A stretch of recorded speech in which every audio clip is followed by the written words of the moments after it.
A few years ago, I coached my son's basketball team. We never played, of course, in an arena like this, but it was big stuff to those boys. They were 6th and 7th grade boys, and the season ended with a tournament. We made it to the final Saturday. All we had to do was win one more game, and we would be in the championship game. But that last game, before the championship game, went into overtime.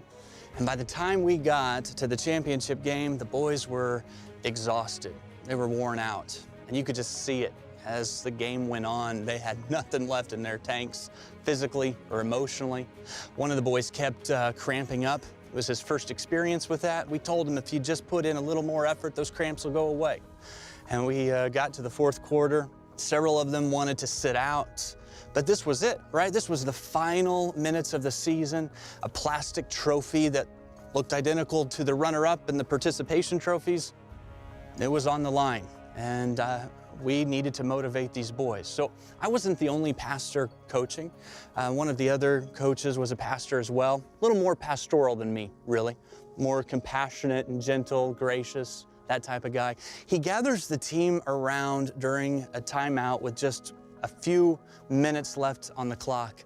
And he said, guys, you've been doing great. You've been fighting hard. I know you're tired. I know you've been giving it everything that you've got. What do you think he said after that? Do you think he said, so since you've worked so hard, why don't you sit on the bench and get some water and just chill out and call it a day? No, he didn't say that. He gave what I would call a suck it up speech. I call it that because that's what he told them at the beginning and at the end. He said, you guys need to suck it up. You think you're the only ones who are tired? You think you're the only ones who have worked hard? Don't quit now, get back out there. You can rest when the game is over. Stop complaining and get out there and let's win this thing, suck it up. And so the team stormed back on the court and they won the championship game. Really what those boys needed was just someone to speak some courage into them at the right time. They were tired and worn out, but when they were most exhausted, what they needed was someone to challenge them.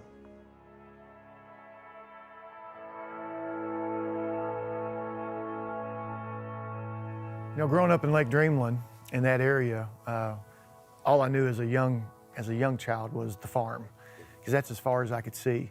And we lived on the backside of it. And walking through the field, Grandpa on that old Case tractor, driving through, plowing something, Grandma waiting for us with cookies and hanging out. There would always be a sprinkler on a hot day and we'd be jumping in the water or picking flowers that we're not supposed to pick. But those things were special times, just hanging out. And then I got old enough to kind of see over top the hedges and see what was going on around us. And the area grew, and it grew more in poverty.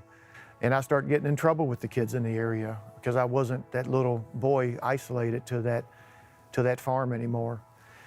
It was a tough area. So you had that difference from the good and the bad, shot at. You know, I know how many kids get shot at in their neighborhood, and you know I was shot at several times, and that's why I got into sports. And it was so bad. I mean, at an early age, I just wanted to give up. So I went off to college and literally in my mind broke my rearview mirror off and did not look back.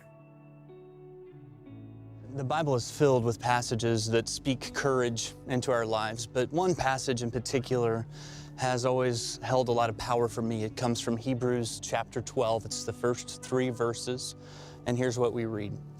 The Hebrew writer says, therefore, since we are surrounded by such a great cloud of witnesses, let us throw off everything that hinders and the sin that so easily entangles, and let us run with perseverance the race marked out for us, fixing our eyes on Jesus, the pioneer and the perfecter of our faith.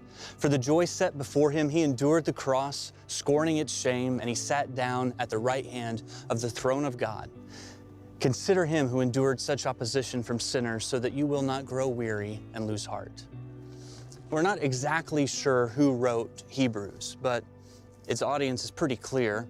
It's people who are weary, people who are losing heart, and on any given day, on any number of occasions, that could be any one of us.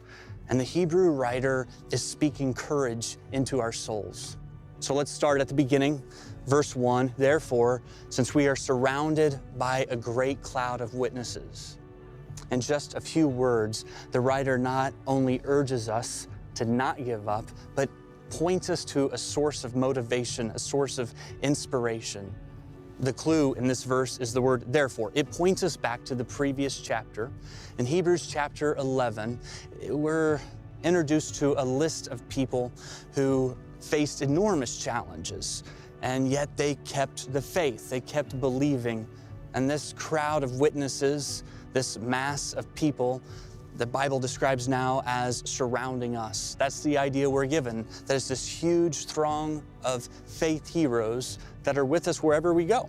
So when you read about these heroes in chapter 11, think of them as faces in the crowd surrounding you, cheering for you not to quit when you're ready to give up. Now, I don't know if that language is figurative or literal, but either way, we are invited to enjoy this powerful and inspiring idea that when we feel lonely and overwhelmed and worn out, the applause of history's great heroes of the faith comes with shouts of encouragement. So imagine Abraham and Joseph and Moses and David, and reach for that mental picture the next time you feel discouraged and you're ready to quit. These are the swarms of believers who have gone before you, and they have felt how you feel, and somehow they stayed in the game, they got back up, they won the trophy, and you are not alone. So you play that highlight tape in your head found in Hebrews 11. The writer makes it clear that what makes this cloud of witnesses so great comes down to one word, and the word is faith. Here's how the writer puts it. Hebrews chapter 11, verses 1 and 2 says, faith is a confidence in what we hope for, and it's assurance of what we cannot see. And then it says, this is what the ancients were commended for. Faith is a confidence to keep believing, and it is the courage to keep going, even when the pieces of the puzzle don't seem to make any sense, even when you don't have a big picture to work from, you don't understand God's purpose, even when there seems to be no reason. You don't quit, you don't give up, because you recognize that you're part of the larger story that God is writing.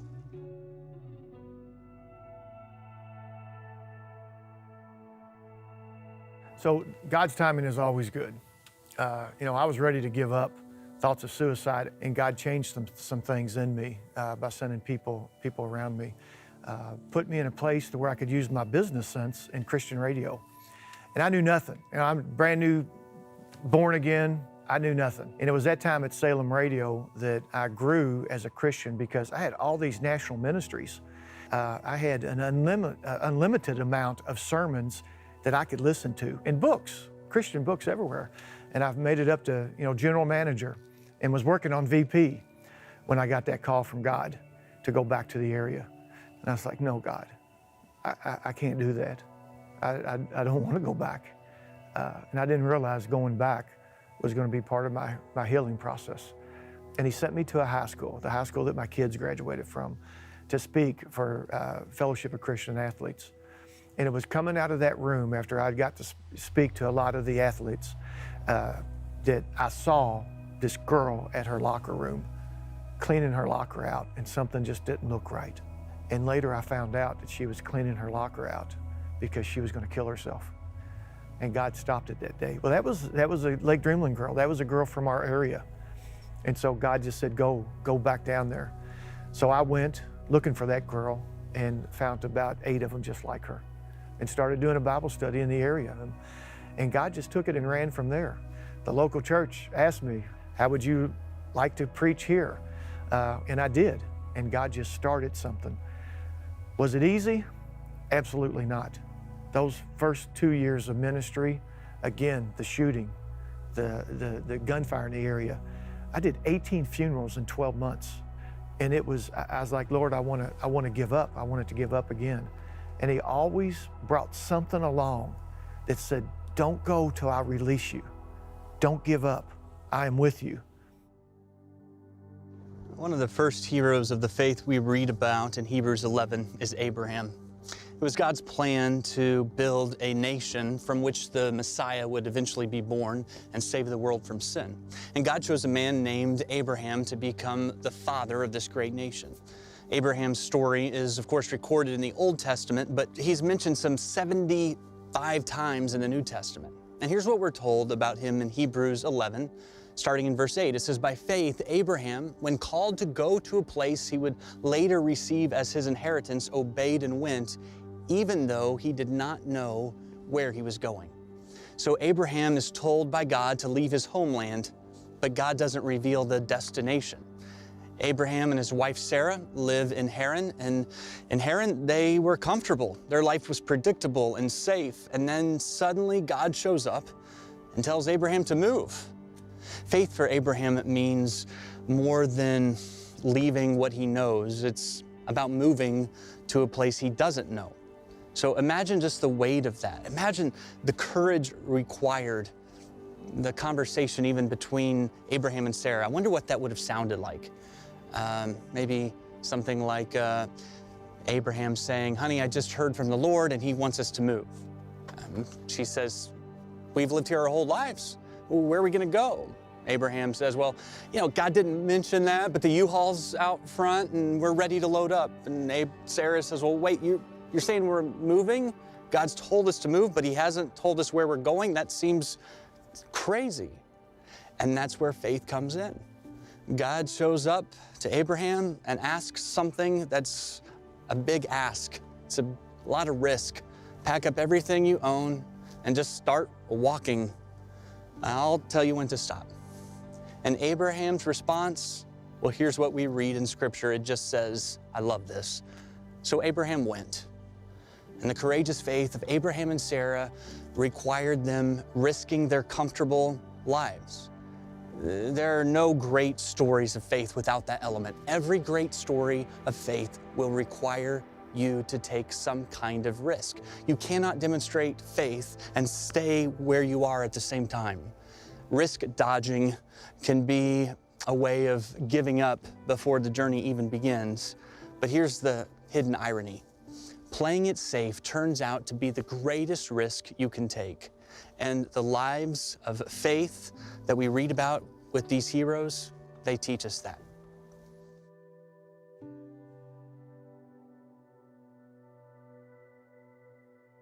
Through the ministry, it was verses like this that kept us going when people would mention faith, because all my life people told me, God has a plan for you, and I got tired of hearing that. Show me, God. What is the plan? There's a lot of things I could do. So I left a business, I left a job, and now I'm down here. Don't even know how I'm going to get paid. But in Hebrews 11, verse 1, it says, "Now faith is being sure of what we hope for and certain of what we do not see." I just had to trust him. I had to walk with him. I had to keep my eyes on him. And I realized that the healing, that he was healing me. I was there helping kids. But all of a sudden I realized that he's healing me. In verse 8 of that same chapter says, "By faith Abraham, when called to go to the place he would later receive his inheritance." God released my anger, and my inheritance was seeing him and walking with him and staying there. So obeyed and went, even though he did not know where he was going. I didn't know where God was going with this. Where are you going with this? It started with kids. Where are you going, Lord? Because so many times I wanted to give up, but God. We had leaders rotating in and out of the church because they couldn't handle the area. We dealing with bed bugs, head lice, kids coming in, some of them, practicing witchcraft and stuff. And you just got to stay with it. And then you'll see things like looking out on a picnic table and seeing a girl teaching another girl how to read because we offered books to them. Seeing things like that was God. Education, and seeing that little girl realizing as I walk up to that picnic table that the book she's reading to those kids was the Bible. It's things like that that we see. That's the things that when we see those as a team, it's amazing. And God says, don't give up. Stay with me. Don't give up. That's the faith. We don't know what's beyond that. But Lord, just let my eyesight be far enough ahead to where I can see you. Don't let me get ahead of you. And he shows us those things. And that's what's kept me there. A lot of people say, what are you doing there? Why are you there? God. And I will not leave until God releases me. A story of faith is almost always a don't give up story of perseverance. a story of pushing through and refusing to quit. The tendency for all of us is to feel sorry for ourselves, to dwell on our unfair circumstances. But faith that doesn't stop means taking action. It means moving forward. It's a determination to act on what needs to happen rather than dwelling on something that has already happened. So Abraham's story, like all great stories of faith, it reaches an intersection where a decision must be made between staying put and playing it safe, or taking a risk and moving forward to run the race that God had set out for him. So look, I know some of you are struggling and you want some comfort, but I wonder if what you really need is some courage. So let me do this. Let me call a timeout and invite you over to the bench. I know you're tired and weary. I know some of you are confused and uncertain. And I know that you might want me to tell you to have a seat on the bench and get some water, but this is not that time. This isn't the time to sit on the sidelines. This is not the time to lose faith. Remember Abraham. I think he has a message for you from that cloud of witnesses. And I think his message would go something like this. I think Abraham would say, I get it. Life hasn't measured up to your expectations. You're not alone. I think Abraham would say it's true for everyone. It was certainly true for me. There were many times I couldn't see how God's plan for my life was going to work out. But I think he would say, if you're feeling disappointed and disillusioned, keep believing. If you're feeling confused and you're wondering if you somehow have missed God's plan for your life, keep believing. If you've done things your own way and it's only made a bigger mess, keep believing. There is a picture. You can't see it now, but up here in the cloud, we have an incredible view. The picture is worth fitting into, and it's coming together piece by piece. Keep believing. Don't give up.